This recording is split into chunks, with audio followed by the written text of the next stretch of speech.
L'intelligence pour connaître le vrai Dieu. Chers frères, chères sœurs, chers amis, nous vous souhaitons la bienvenue en ce dimanche. C'est notre privilège de savoir que vous êtes à l'écoute de ce message qui a pour titre « L'intelligence pour connaître le vrai Dieu ». D'emblée, je vous assure que ce titre n'est pas de mon invention. Je l'ai relevé d'un verset de la première épître de Saint Jean. Saint Jean, celui qui se présente comme le disciple que Jésus aimait. Eh bien, que nous dit ce disciple qui était l'objet particulier de l'amour de Jésus? Voici ce qui m'a frappé, et je cite, « Nous savons aussi, dit l'apôtre Jean, que le Fils de Dieu est venu et qu'il nous a donné l'intelligence pour connaître le véritable, et nous sommes dans le véritable, en son Fils Jésus-Christ. C'est lui qui est le Dieu véritable, la vie éternelle. » Fin de citation. L'apôtre Jean nous parle de ce qu'il sait et il nous dit deux choses. Premièrement, qu'il sait aussi que Jésus est venu et qu'il a donné aux croyants l'intelligence pour connaître celui qui est vrai, c'est-à-dire le vrai Dieu. Deuxièmement, qu'il se sait personnellement en le Dieu véritable par l'intermédiaire de Jésus-Christ. Et que c'est ce Jésus, le vrai Dieu et la vie éternelle. Nous allons aborder 3 points. Premièrement, ce que dit Jean et comment cela se compare avec ce que disent les autres apôtres. Deuxièmement, comment distinguer les religions. Troisièmement, comment avoir l'intelligence pour connaître le vrai Dieu. Comme Jean était parmi ceux qui étaient les plus proches de Jésus, il est crucial de prendre du temps pour décortiquer ce qu'il nous dit. La chose qui frappe, et je cite, c'est l'intelligence pour connaître le vrai.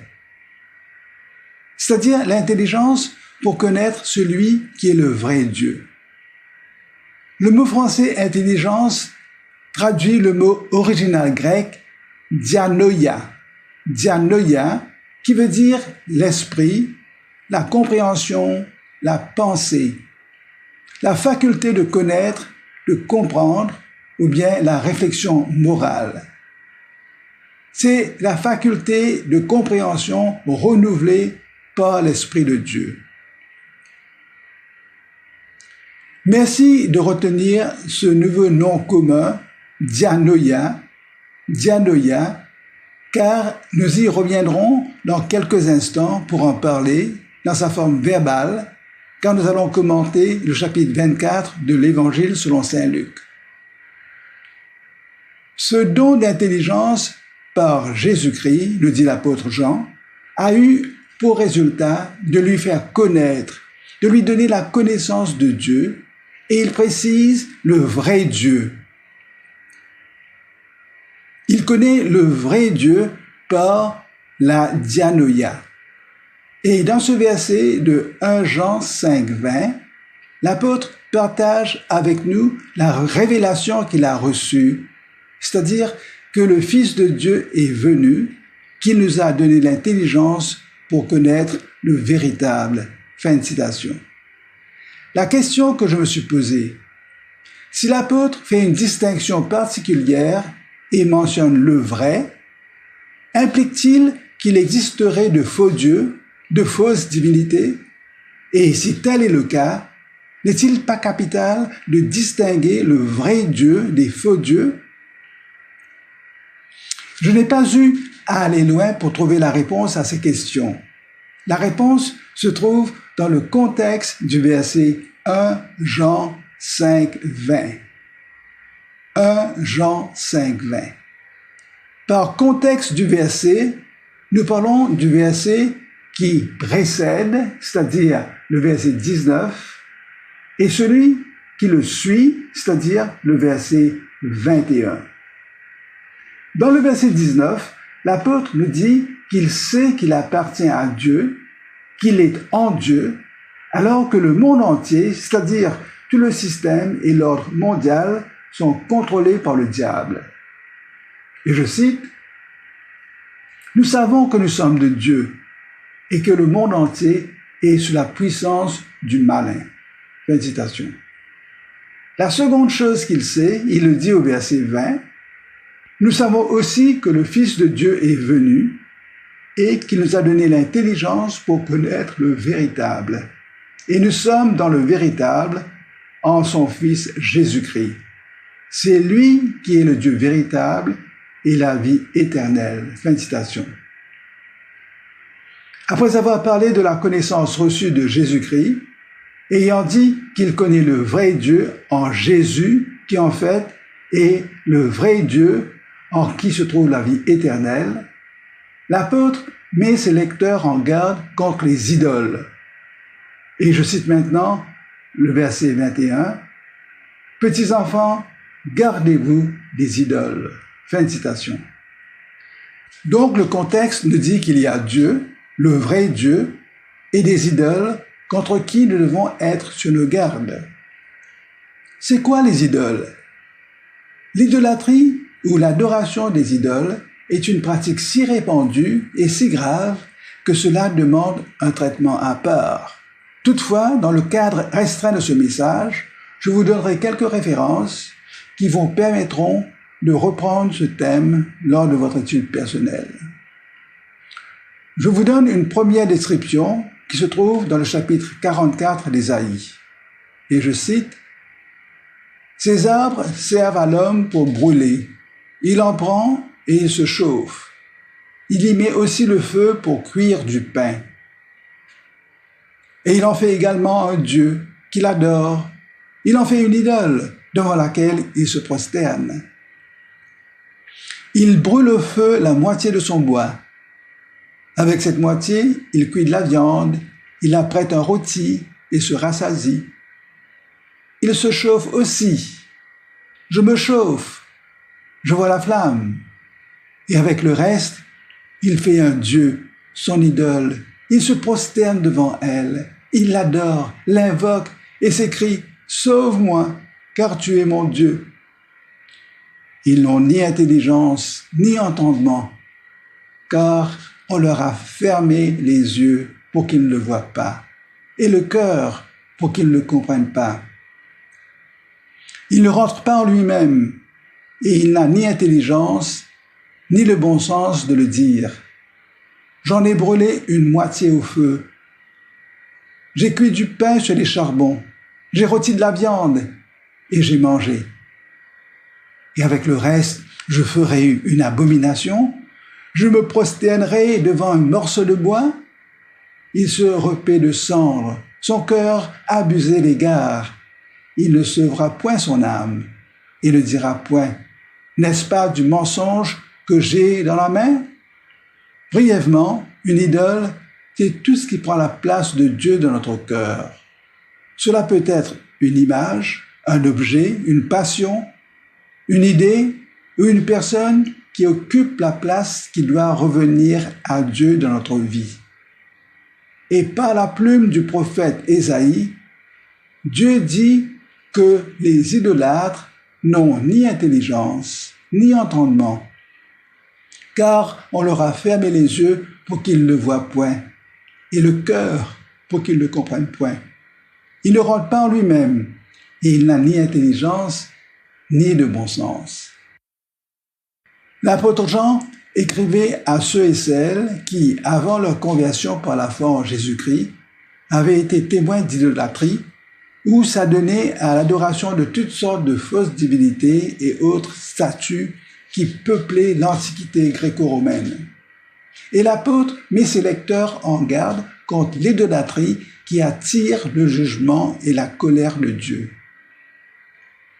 Déjà dans le livre de Deutéronome, Moïse avait prévenu les enfants d'Israël, et je cite, « Sache donc en ce jour et retiens dans ton cœur que l'Éternel est Dieu, en haut dans le ciel et en bas sur la terre, et qu'il n'y en a point d'autre. » Fin de citation.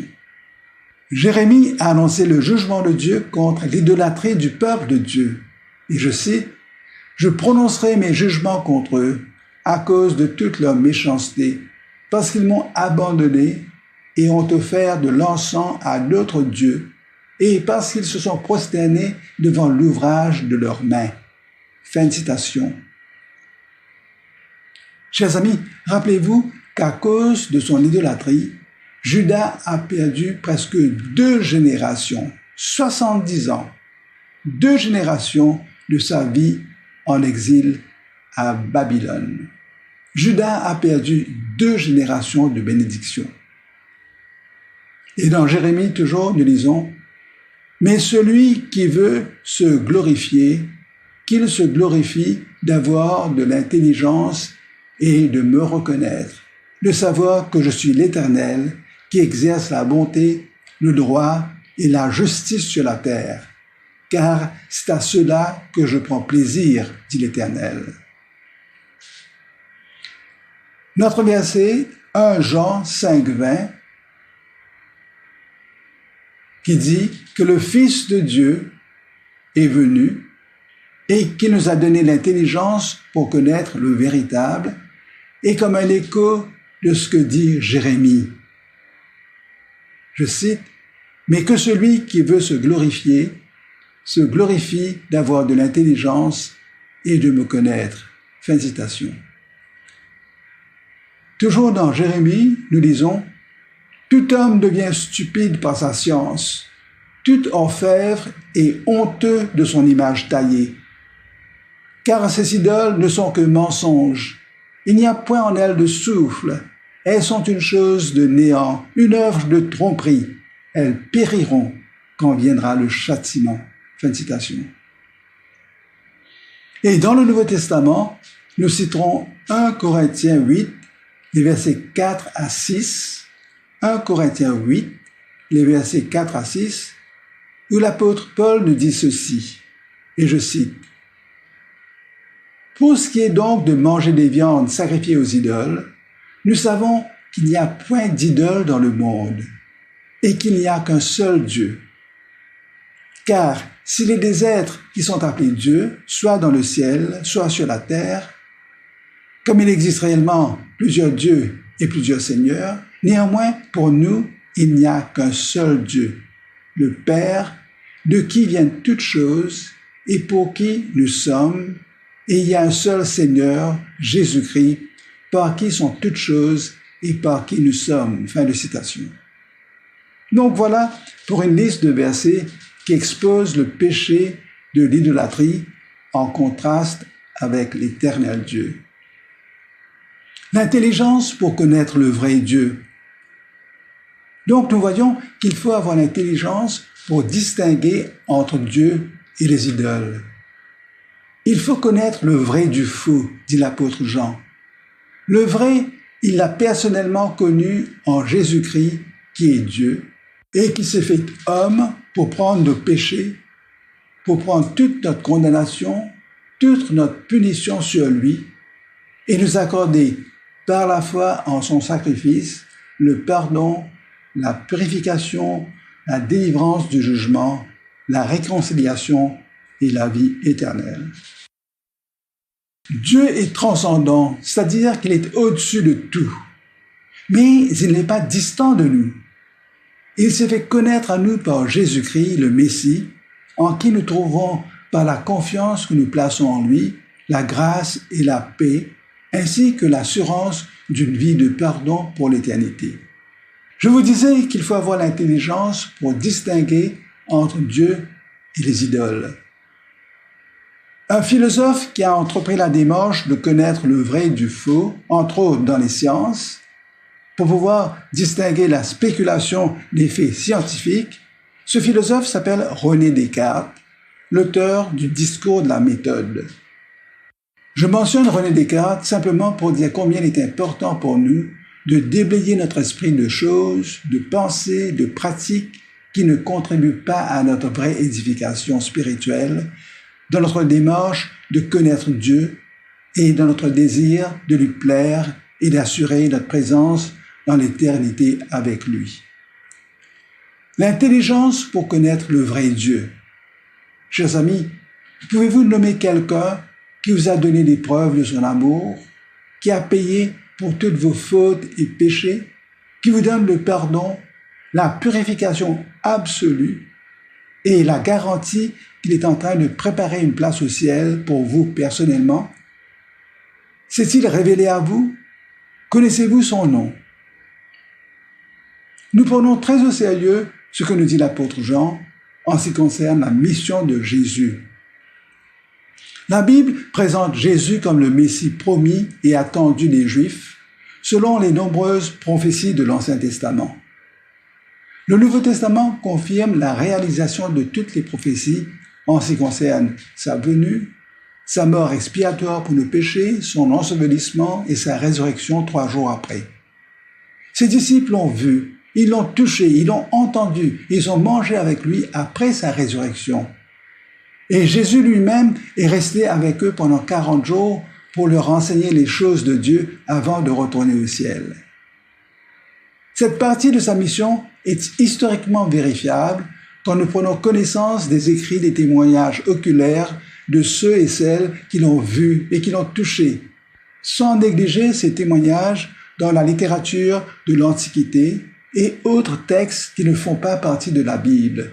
Il y a aussi des preuves archéologiques, ainsi que la plus grande preuve de toutes, à savoir la transformation radicale des cœurs des millions d'hommes et de millions de femmes dont la vie a changé. La mienne, par exemple. Dans ce verset 1 Jean 5, 20, Jean donne une dimension capitale à la mission de Jésus. Jésus est venu, nous dit-il, pour nous donner l'intelligence afin de connaître le vrai Dieu. Comment ce que dit Jean se compare-t-il avec ce que disent les autres apôtres? Ce que dit l'apôtre dans ce verset 1 Jean 5, 20, est-ce un cas isolé? Ou bien peut-on lire, peser et analyser d'autres cas où la Bible parle de l'intelligence nécessaire pour connaître Dieu et les choses de Dieu? Je vous donne 2 cas où Jésus lui-même s'engage dans cette tâche de faire comprendre des choses qui le concernent à ceux qui l'entouraient et qui le suivaient, c'est-à-dire ses propres disciples, mais dont l'esprit et le cœur étaient fermés par manque d'intelligence spirituelle, c'est-à-dire l'insuffisance de leur capacité naturelle de percevoir, d'appréhender, de saisir et d'ajouter la foi à la parole de Dieu. Je dis bien que le mot « intelligence », comme employé par l'apôtre Jean, n'est pas cette faculté qui nous permet de comprendre des phénomènes et des faits naturels. Jean ne parle pas de cette faculté naturelle, cette somme de IQ, quotient intellectuel, que tous les parents souhaitent voir chez leurs enfants en vue de leur réussite professionnelle et leur avancement dans le monde. L'intelligence dont parle l'apôtre Jean, c'est un don spécial que Jésus accorde. C'est la lumière de l'Esprit de Dieu, sans laquelle le cœur de l'homme demeure emprisonné dans l'obscurité spirituelle. Une autre façon de le dire, cette intelligence, c'est la conviction que l'Esprit de Dieu met dans notre cœur. Voici le premier cas qui est relaté par le docteur, l'évangéliste Luc, dans son évangile. Nous allons lire une partie du chapitre 24 de l'évangile selon saint Luc. Le soir du dimanche de la résurrection, 2 disciples rentraient chez eux dans leur village nommé Emmaüs. Jésus-Christ ressuscité leur apparut et fit le chemin avec eux, mais sans s'identifier.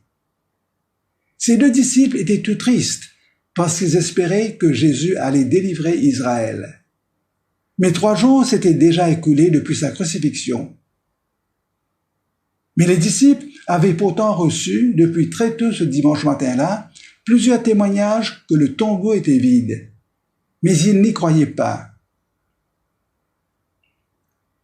Et l'évangéliste Luc raconte, « Alors Jésus leur dit, « Ô hommes sans intelligence, et dont le cœur est lent à croire tout ce qu'ont dit les prophètes, ne fallait-il pas que le Christ souffrit ces choses et qu'il entrait dans sa gloire ?» et commençant par Moïse et par tous les prophètes, Jésus leur expliqua dans toutes les Écritures ce qui le concernait. Fin de citation. Ce qui frappe ici, ce sont les premiers mots, pour dire le moins, pas flatteurs de Jésus à ses deux disciples. Ô homme sans intelligence, le cœur lent à croire. Le mot employé par Luc est anoétoi. Anoétoi, qui veut dire dépourvu de compréhension, sans esprit. Et Jésus se mit à leur expliquer, leur interpréter les prophéties à son sujet. Ce que Jésus fit, c'était de leur donner l'intelligence pour comprendre et pour accepter la vérité des prophéties concernant ses souffrances, sa mort et sa résurrection. En d'autres mots, la résurrection de Jésus se comprend par la conviction intérieure que les prophéties relatives à sa mort et à sa résurrection devaient s'accomplir. La résurrection de Jésus s'appuie sur la réalisation de la parole révélée. La résurrection prend toute sa signification dans les prophéties. Et c'est Jésus qui nous donne l'intelligence pour comprendre cela. Cette façon de recevoir la compréhension de la parole de Dieu a lieu sous la conviction du Saint-Esprit, qui est l'Esprit de Christ. C'est une capacité de comprendre, une intelligence qui vient de l'Esprit de Dieu. Avant de passer au second cas, je tiens à vous dire que le mot anoétos, sans intelligence, est également employé par Jésus dans la parabole du riche, parabole qui se trouve dans l'Évangile selon saint Luc, au chapitre 12, et du verset 16 au verset 21. Luc 12, 16 à 21. Le riche dont le cœur était préoccupé de prospérité matérielle et qui ne s'était pas soucié à se préparer pour rencontrer Dieu est qualifié d'anoétos, insensé, sans intelligence. Chers amis, cela nous fait conclure que l'attention aux choses de Dieu et l'intelligence de la révélation est capitale pour notre âme. Le second cas où Jésus donne l'intelligence à ses disciples se trouve toujours au chapitre 24 de l'Évangile selon saint Luc. Jésus apparaît à ses disciples le soir de la résurrection. Les disciples croient voir un esprit, mais Jésus leur donne des preuves de sa résurrection en leur montrant les marques de sa crucifixion et en les invitant à toucher son nouveau corps. En plus, il leur demande quelque chose à manger et ils mangent devant eux. Mais ils ne croient toujours pas et demeurent dans l'étonnement. Pour dissiper leurs doutes persistants, l'évangéliste Luc nous dit « Alors Jésus leur ouvrit l'esprit afin qu'ils comprissent les Écritures. » Le verbe qui traduit ici « ouvrit l'esprit », c'est le mot « dianoigo » qui veut dire « expliquer », donner la compréhension. Dianoigo. C'est de la même famille que dianoia, esprit, intelligence, compréhension, employé par l'apôtre Jean. Donc ce verset 45 nous dit que Jésus a ouvert l'esprit fermé des disciples en y faisant pénétrer la lumière de son esprit pour qu'ils saisissent et comprennent les Écritures. Jésus leur a donné l'intelligence pour comprendre. Et voici le témoignage des deux disciples d'Emmaüs suite à ce que Jésus leur avait expliqué. Et je cite, « Et ils se dirent l'un à l'autre, notre cœur ne brûlait-il pas au-dedans de nous lorsqu'il nous parlait en chemin et nous expliquait les Écritures ?» Fin de citation. Leur cœur se réjouissait comme un feu qui pétille d'avoir compris les Écritures. Et cela nous arrive à nous aussi, quand nous avons l'Esprit de Dieu qui nous permet de comprendre les Écritures. Et nous citerons Jésus qui dit « C'est l'Esprit qui vivifie. La chair, c'est-à-dire l'intelligence naturelle, ne sert de rien. Et Jésus continue, les paroles que je vous ai dites sont esprit et vie. Fin de citation. Revenons au verset 20 du chapitre 5 de la première épître de Jean, qui confirme que c'est Jésus qui nous donne l'intelligence pour discerner le vrai. Nous allons résumer ce premier point. Sans l'intelligence que donne Jésus, il est impossible de connaître le vrai Dieu. Et la corrélation, sans l'intelligence que donne Jésus, il est impossible d'adorer Dieu si on ne le connaît pas. Ce verset 20 nous met devant un dilemme.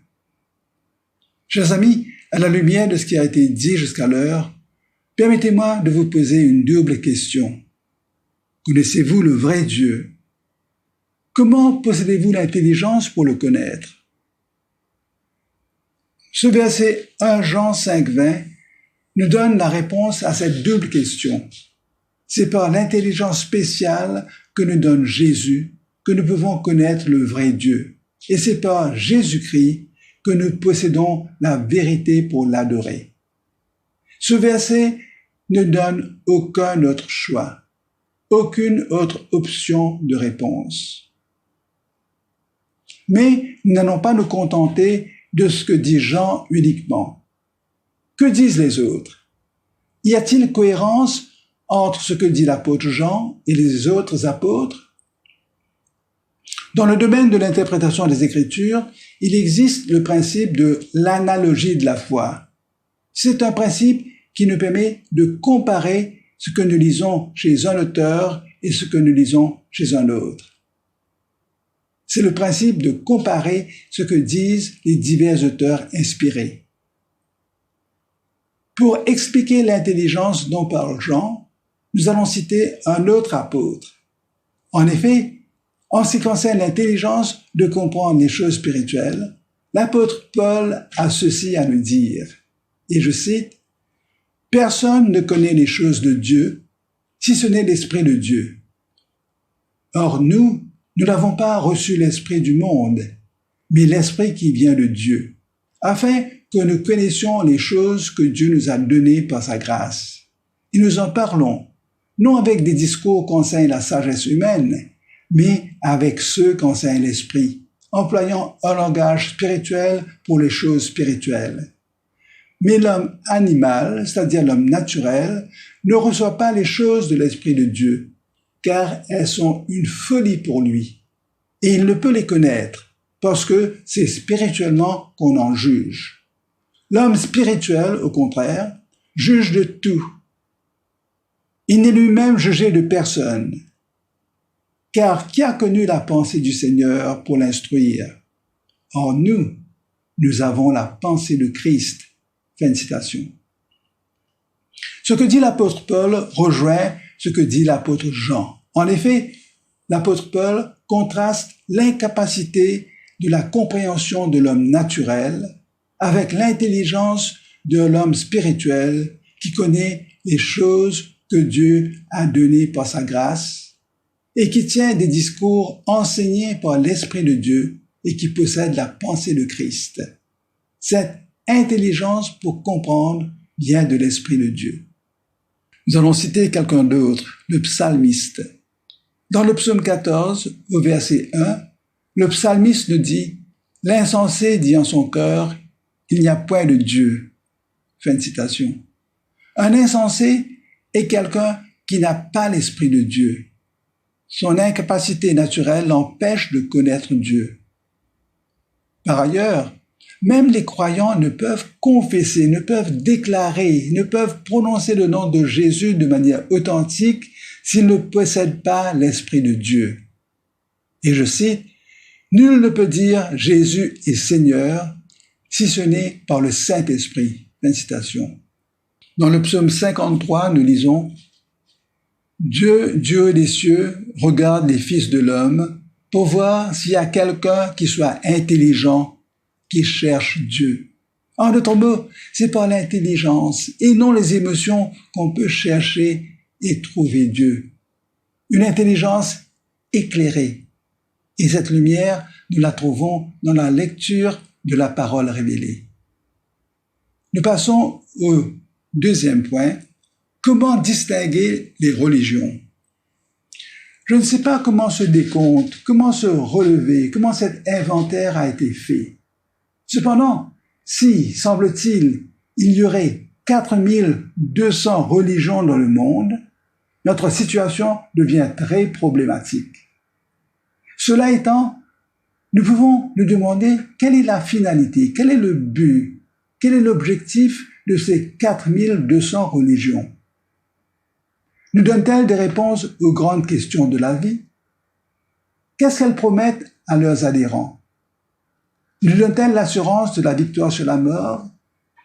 Nous garantissent-elles une place au ciel dans la sainte présence de Dieu? Nous donnent-elles le repos de l'âme et la paix de l'esprit? Chers amis, avec 4200 religions, vous êtes d'accord avec moi qu'il y a un démêlage immense à faire sur le plan spirituel. Toutefois, quand nous regardons à Jésus, nous voyons très clair. Rappelez-vous le débat religieux dans lequel la femme samaritaine essaye d'engager Jésus dans le chapitre 4 de l'Évangile selon saint Jean. La samaritaine n'évoque que 2 religions, 2 lieux de culte, 2 façons d'adorer, pas 4200. Or, Jésus la guide et l'aide tout de suite en lui enseignant que Dieu est esprit. Remarquons que Jésus ne fait aucune allusion aux 2 religions mentionnées par la dame. Jésus poursuit en disant que Dieu recherche de vrais adorateurs, des adorateurs qu'il adore en esprit et en vérité. Cet enseignement de Jésus met un terme au débat religieux dans le cœur de la Samaritaine. Alors Jésus se révèle à elle et lui dit qu'il est le Messie. Sur le champ, la Samaritaine abandonne sa cruche, elle court du puits de Jacob pour aller annoncer aux habitants de Sichor sa libération, sa délivrance spirituelle par le Messie. Elle qui, quelques minutes auparavant, vivait écrasée sous le poids de ses adultères, le cœur inquiet quant à la vraie religion, elle se voit transformée en missionnaire pour proclamer que Jésus est le Messie. D'ailleurs, nous dit Jésus, c'est l'esprit qui vivifie. La chair, l'intelligence naturelle ne sert de rien. Les paroles que je vous ai dites sont esprit et vérité. À ses disciples, Jésus dit, vous connaîtrez la vérité et la vérité vous affranchira. L'intelligence pour connaître le vrai Dieu. Nous allons citer Jérémie qui dit, les sages sont confondus, ils sont consternés, ils sont pris. Voici, ils ont méprisé la parole de l'Éternel, et quelle sagesse ont-ils? Dans la seconde épître aux Corinthiens, au chapitre 4 et au verset 4, l'apôtre Paul confirme ce que dit l'apôtre Jean, à l'effet que le monde entier est sous la puissance ou le pouvoir du malin. Paul le dit quand il constate le rejet de la bonne nouvelle du salut par la foi en Jésus. Paul parle de l'aveuglement du cœur, de l'endurcissement de l'esprit de ceux qui refusent d'accepter la grâce de Dieu.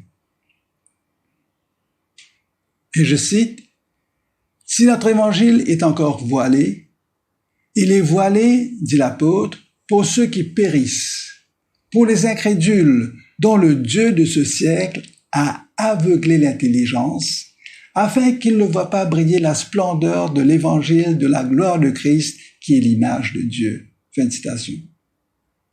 En effet, sans la lumière de Jésus, sans la lumière de l'Esprit de Christ, sans la persuasion de l'Esprit de Dieu, l'homme, dans son état naturel, ne va jamais se reconnaître pécheur, privé de la gloire de Dieu. Il voudra se parfaire par ses propres efforts, par ses propres œuvres, et dans sa piété personnelle.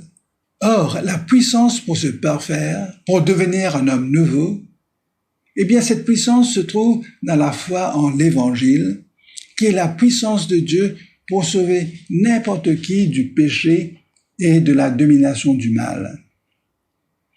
La foi dans la mort de Christ, dans son sang versé à la croix du Calvaire et dans sa résurrection est une puissance qui fait sauter les chaînes spirituelles invisibles qui nous lient au mal et qui nous maintiennent dans l'idolâtrie.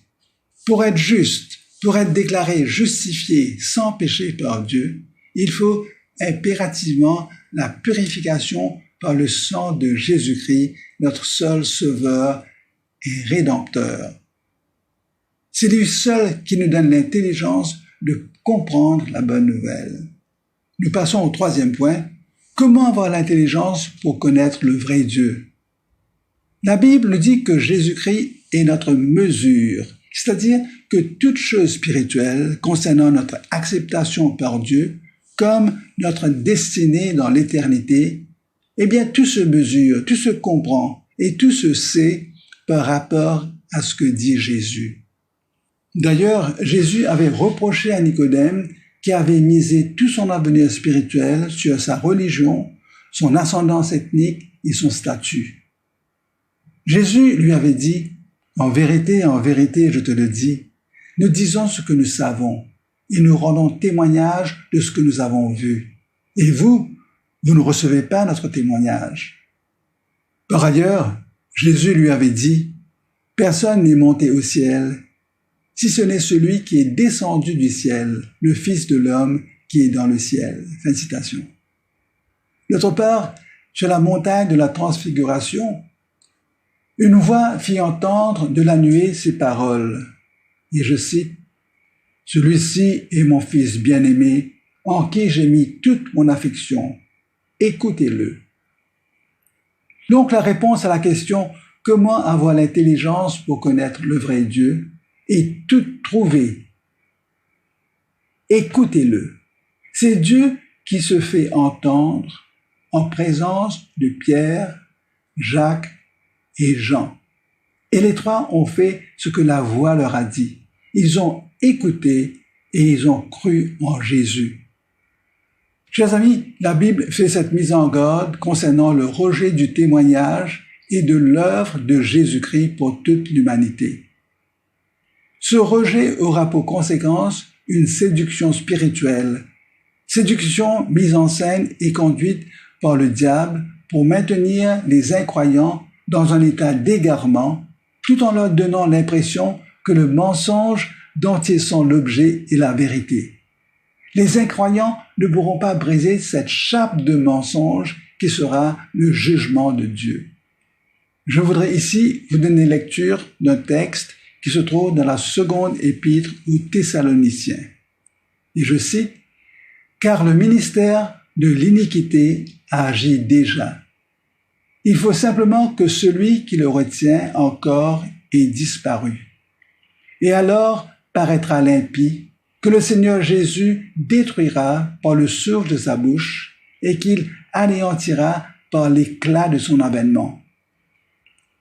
L'apparition de cet impie se fera par la puissance de Satan, avec toutes sortes de miracles, de signes et de prodiges mensongers, avec toutes les séductions de l'iniquité pour ceux qui périssent parce qu'ils n'ont pas reçu l'amour de la vérité pour être sauvés. Aussi, Dieu leur envoie une puissance d'égarement pour qu'ils croient au mensonge, afin que tous ceux qui n'ont pas cru à la vérité mais qui ont pris plaisir à l'injustice, soient condamnés. Fin de citation. Comment avoir l'intelligence pour connaître le vrai Dieu et avoir la vie éternelle? Il faut se tourner vers Jésus en toute humilité dans la repentance, en demandant à Dieu de nous pardonner nos péchés, de nous délivrer de tout orgueil religieux, de toute croyance qui est incohérente avec la révélation, et de nous réconcilier avec lui par le sang de la croix de Jésus. En guise de conclusion, nous allons dire, pour que nous connaissions celui qui est vrai et que nous soyons en celui qui est vrai, en son Fils Jésus-Christ, il nous faut avoir une communion avec Jésus-Christ. Nous devons le connaître. Et le mot que l'apôtre Jean utilise pour connaître parle de connaissance par expérience. C'est ainsi que Jésus veut que nous le connaissions, par l'expérience de la nouvelle naissance dans la famille de Dieu.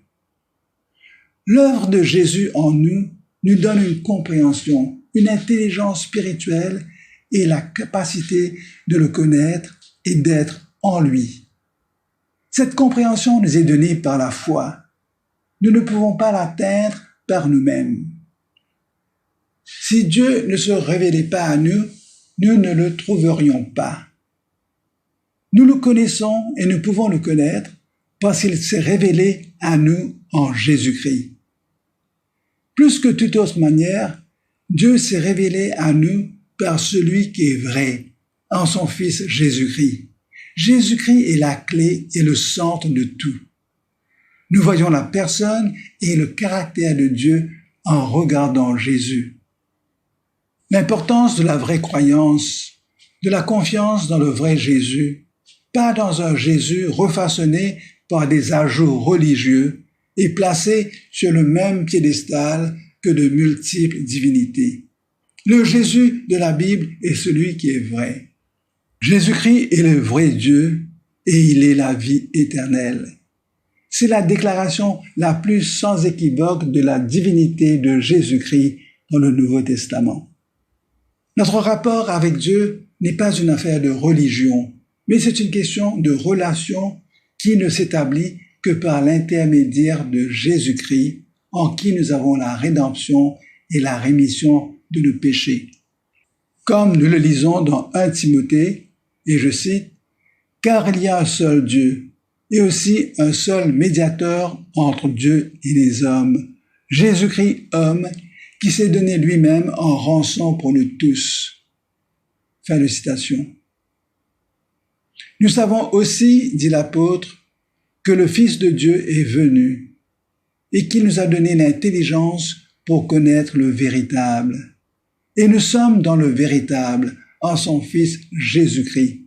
C'est lui qui est le Dieu véritable et la vie éternelle.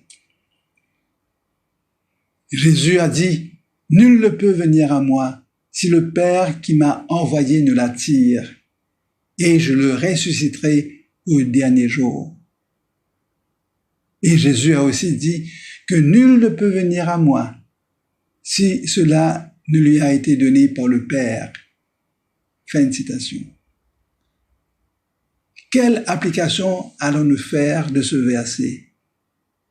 À la lumière de ce que nous avons vu ensemble, il est donc nécessaire que nous fassions un examen de ce que nous croyons pour voir si tout cadre parfaitement avec la parole de Christ.